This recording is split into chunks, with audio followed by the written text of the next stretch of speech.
With unreadable playlist, undrinkable wine and largely unintelligible chat, we're basically generating a recipe for disaster. Have you ever been the sensible one, attempting to broadcast a Zoom call with 3 other people all in different locations? Broadcast it on the radio, I mean, when all, including yourself, are a little worse for wear. It would be hard enough to achieve a show worth listening to, even if it was recorded in full and edited for hours, but this show went out live. Of course, it's brilliant to be an accepted member of a fairly cliquey team, but I work most comfortably alone. I plan and record my shows and edit. I have to get it right. But I'm apparently the Lady A of this radio station, and ladies know when it's time to get out of their comfort zone.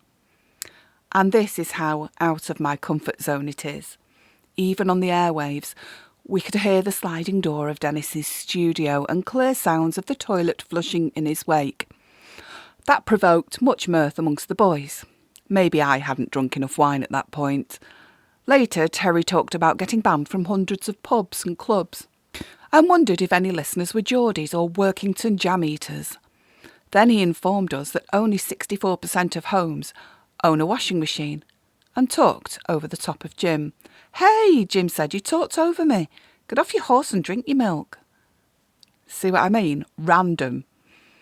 It was especially random when we realised that all 4 of us were reading from a different playlist.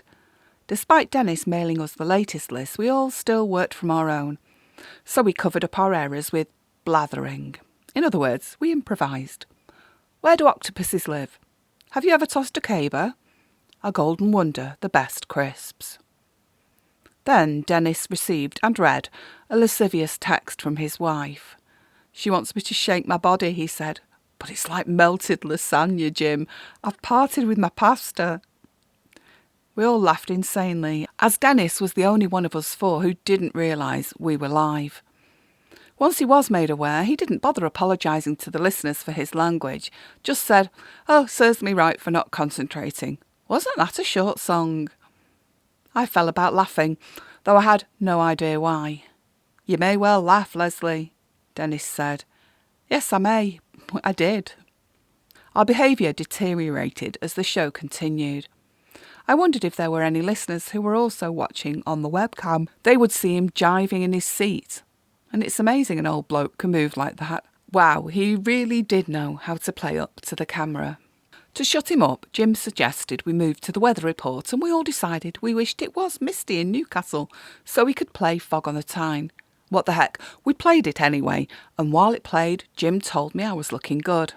"Have you got a date?" he asked. "I brushed my hair," I said.